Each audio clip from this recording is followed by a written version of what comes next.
Assalamualaikum warahmatullahi wabarakatuh. Perkenalkan, nama saya Vela Ratnasari, NIM 181012712111.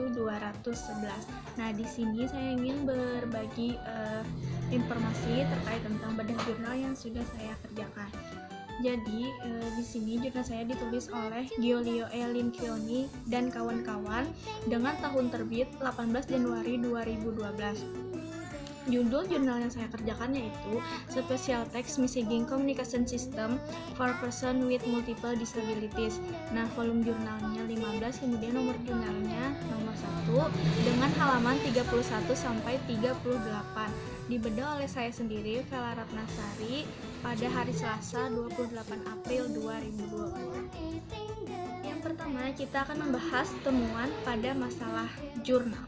Nah, jadi literatur penelitian ini bertujuan untuk mengembangkan kontrol lingkungan dan melibatkan rekreasi yang berfokus pada penggunaan microswitch, yaitu alat yang dapat diaktifkan dengan respon minimal dan terkait dengan sistem kontrol elektronik yang mengatur akses ke stimulus yang disukai seperti perangkat radio dan televisi.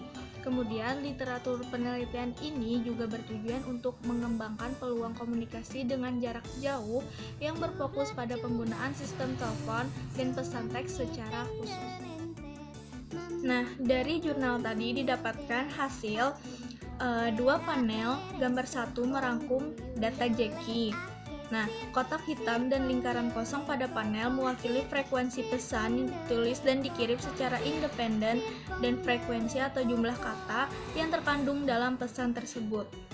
Setiap titik data mewakili rata-rata per sesi selama 2 sesi 1 balok. Poin data termasuk 1 sesi ditandai dengan panah.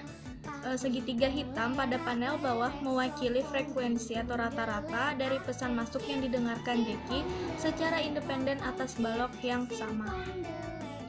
Selama baselin pertama, frekuensi pesan yang ditulis dan dikirim Jackie secara independen adalah 0. Dengan demikian, frekuensi kata-kata yang terkandung dalam pesan juga dilaporkan sebagai skor 0. Skor 0 juga terjadi untuk pesan masuk secara independen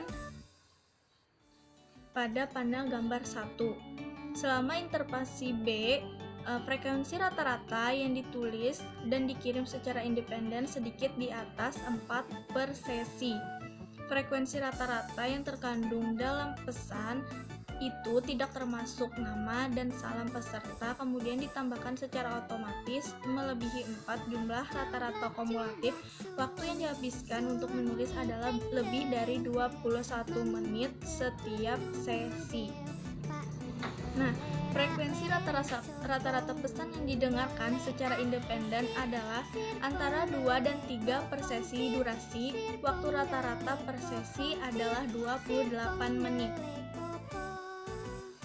Kemudian, data Jackie untuk baselin yang kedua dan fase intervensi kedua dibandingkan dengan yang diamati pada fase baselin dan fase intervensi pertama dengan pengecualian bahwa frekuensi rata-rata pesan yang ditulis dan dikirim secara independen meningkat menjadi sekitar 5,5 per sesi dan frekuensi rata-rata kata yang terkandung dalam pesan menurun di bawah 3,5. Pesan yang ditulis dan dikirim atau didengarkan dengan bimbingan sistem penelitian yaitu tidak independen dan tidak demikian tidak dilaporkan dalam gambar 1 dan bersifat sporadis. Nah, selanjutnya yaitu dua panel pada gambar 2 itu meringkas data Stephen yang diplot seperti pada gambar 1, yaitu kotak hitam dan lingkaran terbuka dari panel atas mewakili frekuensi rata-rata pesan yang ditulis dan dikirim keluar secara independen dan frekuensi rata-rata dari kata-kata yang terkandung dalam pesan-pesan tersebut di atas blok 2 sesi masing-masingnya. Poin data yang mewakili 1 sesi ditandai dengan panah. Nah, segitiga pada panel mewakili frekuensi atau rata-rata dari pesan yang didengarkan Stephen secara independen atas blok sesi yang sama, yaitu sesi tunggal. Selama fase bersalin A, yang pertama, frekuensi pesan Stefan yang ditulis dan dikirim secara independen adalah 0. Dengan demikian, frekuensi kata yang terkandung dalam pesan juga dilaporkan sebagai 0. Skor 0 juga terjadi untuk pesan masuk yang didengarkan secara independen, yaitu panel bawah gambar 2. Selama fase intervensi B, pertama, frekuensi rata-rata pesan yang ditulis dan dikirim secara independen adalah antara 2 dan 3 per sesi. Jumlah rata-rata kata yang terkandung dalam pesan tidak termasuk nama dan salam peserta yang ditambahkan secara otomatis. Waktu yang dihabiskan untuk menulis pesan adalah 7 menit dalam per sesi. Frekuensi rata-rata pesan yang didengarkan secara independen adalah antara 1 dan per sesi. Durasi sesi adalah 20 menit. Datanya untuk bersalin kedua dan fase intervensi kedua mirip dengan yang diamati pada fase awal di intervensi pertama. Pesan yang dikirim atau didengarkan dengan bimbingan asisten penelitian yaitu tidak independen dan dengan demikian tidak dilaporkan dalam gambar 2 yang bersifat sporadis. Dari hasil jurnal tadi dapat kita tarik kesimpulannya, yaitu dari 2 data kasus menunjukkan bahwa penggunaan sistem komunikasi perpesanan teks khusus memungkinkan para peserta untuk berhasil berkomunikasi dengan mitra yang jauh. Kedua peserta belajar menulis pesan teks, mengirim mereka keluar dan menerima atau mendengarkan pesan yang masuk secara praktis tanpa perlu bimbingan eksternal. Sistem perpesanan dengan fungsi penulisan yang dievaluasi dalam studi kasus ini merupakan satu-satunya atau strategi terbaik untuk memungkinkan komunikasi bebas dan independen dengan mitra yang jauh untuk orang-orang dengan berbagai hambatan yang tidak dapat menggunakan telepon dan perangkat pesan konvensional. Keterlibatan rutin dalam bentuk komunikasi atau interaksi yang bebas dan konstruktif ini dapat membantu para peserta memperoleh kehadiran yang lebih jelas atau kuat dalam kehidupan sehari-hari, bisa melalui pasangan, misalnya keluarga dan teman, dengan memperkuat ikatan emosional dan pemahaman praktis mutual. Selanjutnya, temuan teori pada jurnal yang berkaitan dengan anak dengan kelainan majemuk itu ialah dari peserta yang bernama Jackie yang berusia 42 tahun disajikan dengan tetraparesis spastik terkait dengan prematuritas dan hipoksia perinatal dan berada di kursi roda. Dia memiliki kebutaan total sejak 28 tahun. Kebutaan ini terjadi karena bentuk retinopati dan katarak bawaan yang menyebabkan degenerasi sensorik situasi asli atau low vision.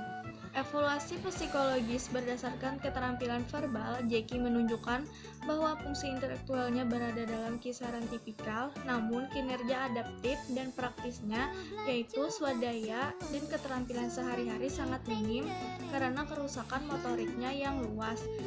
Situasi ini memaksanya untuk bergantung pada bantuan pengasuh dalam kehidupan sehari-hari. Selanjutnya yaitu ada komentar jurnal.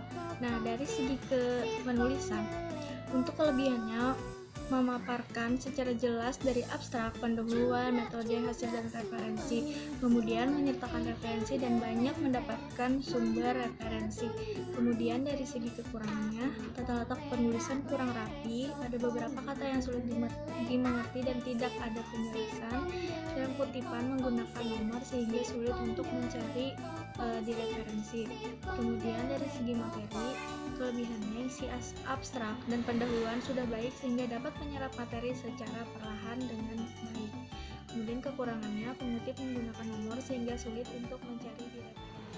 Nah, perolehan pengetahuan setelah membaca jurnal ini yaitu teknologi yang semakin berkembang membuat kita semakin terbantu.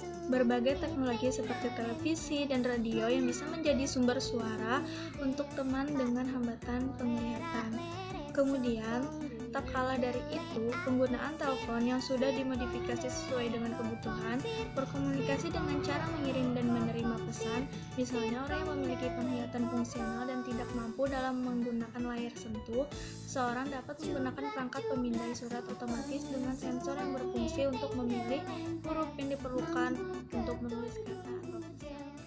Bentuk kontribusi positif dalam mengatasi temuan masalah pada jurnal itu, jurnal ini sudah sangat baik untuk membantu seseorang yang memiliki hambatan bacaan, salah satunya sulit dalam penyampaian informasi. Kita bisa menggunakan kemanfaatan dari teknologi dan disesuaikan dengan karakteristik anak nantinya, agar anak bisa menggunakannya dengan baik. Nah, itu tadi adalah beberapa informasi dari jurnal yang saya bedah. Terima kasih telah menyaksikan.